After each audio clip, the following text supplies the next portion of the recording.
I'd like to share with you a method to predict your interviewing skills based on your STAR answers. And from the start, the STAR format is pretty capable and should work for most candidates, even with high-performing companies.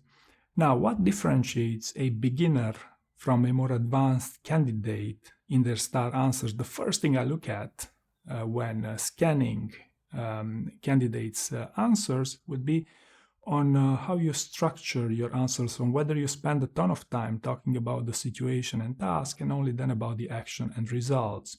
Candidates who have a tendency to speak at length about the introduction, to front load their answers, are usually in the early stages of writing their STAR answers. More advanced candidates will mix the situation and task because they see there's not a lot of value if they speak about the introduction at length. Of course, exceptions apply here. In some cases, it's worth spending the time to present, to clarify the context of, a very ambiguous situation, but most of the time you'd want to mix the situation and task. Also what's called the CAR format, the challenge, action, and result, right? Also, I look about metrics. Does your answer contain metrics? You don't have to overdo it, but that's usually a signal also that your answers are on the more advanced, on the more ready side, if your answer contains metrics and quantifiers in general. Now, the next thing I look in people's answers, STAR answers to be specific, is for robotic behavior. What do I mean by robotic behavior? This is a new trend, especially with the proliferation of AI, and this basically means in some candidates there's a tendency to overstructure their interview answers using whatever format. And usually the most classic example here is when you always add an introduction even before the situation and task, and you would always add the learnings and some reflections throughout your stories, right? So let's say you have 20 stories. Each of your stories will contain a paragraph of introduction and one paragraph of learnings. I believe that's not to your advantage, and that signals to me that you lack role play, and you would greatly benefit from role play, and maybe you have never spoken your answers out loud. The same goes with AI rewarding your answers. Now, the next thing I look when scanning through a candidate's STAR answer would be on how you write your answers. Is it a narrative format or is it a bullet point? Bullet points usually signal more advanced candidates, even executive types of roles, people who can speak well, people who have great interviewing skills, simply because they feel like they must store those answers in a format that goes quickly. Some people who have great interviewing skills will expedite the story writing, the story building process by bullet pointing them. Similarly, candidates who at first start brain dumping their stories, in a very narrative type of format, in full sentences on 2 pages and whatnot.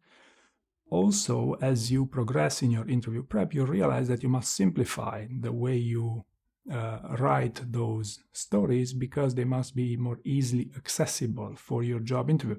So long story short, narrative format signals you may be a perfectly competent candidate, but bullet points is what the pros do. Now, of course, there's the isolated scenario that you would ask the AI to bullet point your stories, but I believe, this goes without saying. That's not what I'm talking about here. The next thing I like to talk about here is with respect to the format itself. And here the difference is being made between exceptional and, maybe good, maybe beginner candidates. What I can tell you in my experience, exceptional candidates come up with their own formats. It's less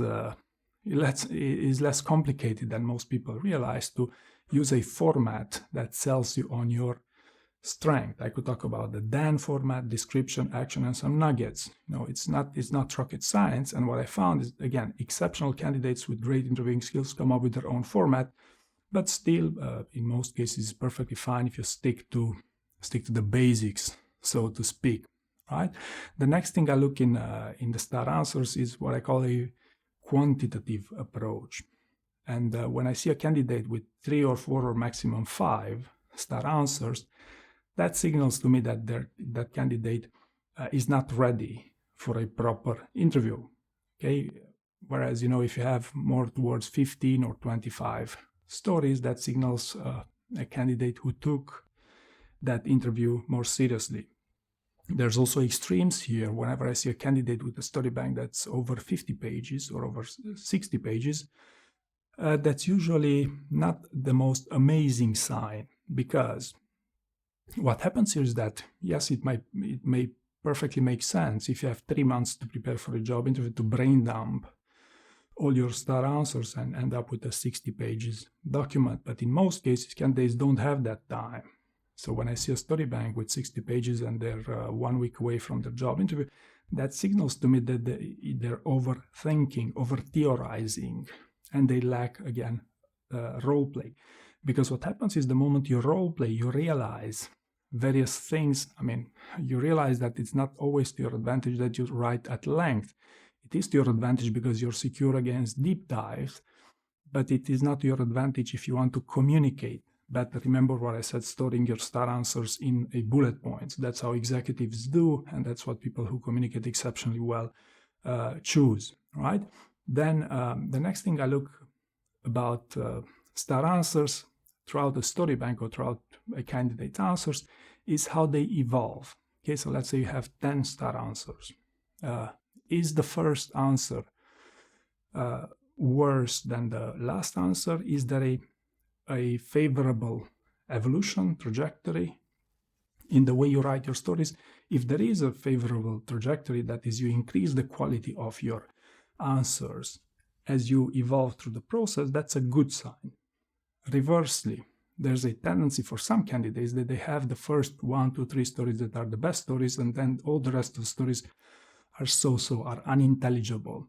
That's a sign, again, that the candidate lacks clarity, because most of the time these candidates would spend a ton of time on their first 2, 3 stories because they realize they cannot communicate well, they lack clarity of thought, and then because they need volume, they need quantity, they would expedite the rest of the stories, which will not sound great because they did not invest the time to bring in more clarity in the process. So this signals to me that this candidate lacks interviewing skills, and there's still a lot of work to be done, essentially, with role play. The ideal way you'd prepare these interviews is to, whenever you have as soon as you have a few answers or even one answer, to role play it. Because once you role play it, then you're gonna get a feeling as where you are in the process as well. The next thing I look at in a candidate's star answers would be on something that may seem quite obvious to many, but it's not always the case. Why was that star answer provided in the first place? Is it pitching a specific behavior, right? Because most of the time, the simplest possible approach is that the star answer only answers an interview question, into which case, it's still fine, but you won't get away because you will not cover enough of the behavioral spectrum. But sometimes it happens for candidates to write their stories without having a goal in mind, without answering an interview question, without answering a behavior specifically, or by answering 10 behaviors or leadership principle at once. And what signals to me, if you don't pitch anything in that story, it means that story is not ready for an interview, because you don't sell yourself on anything interesting. So you must tailor that story to a competency, to a behavior and whatnot. Or reversely, if you pitch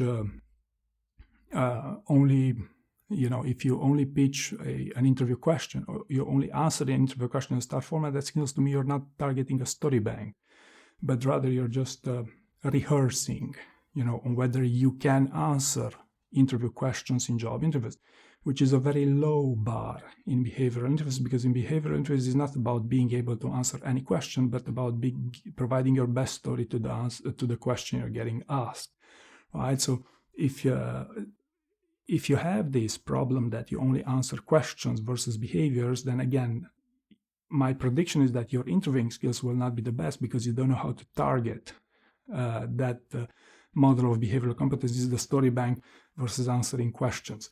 Similarly, most candidates especially early on in the process, don't give a name to their stories. You just brain dump, or you just make a few bullet points of your stories, and basically that's it.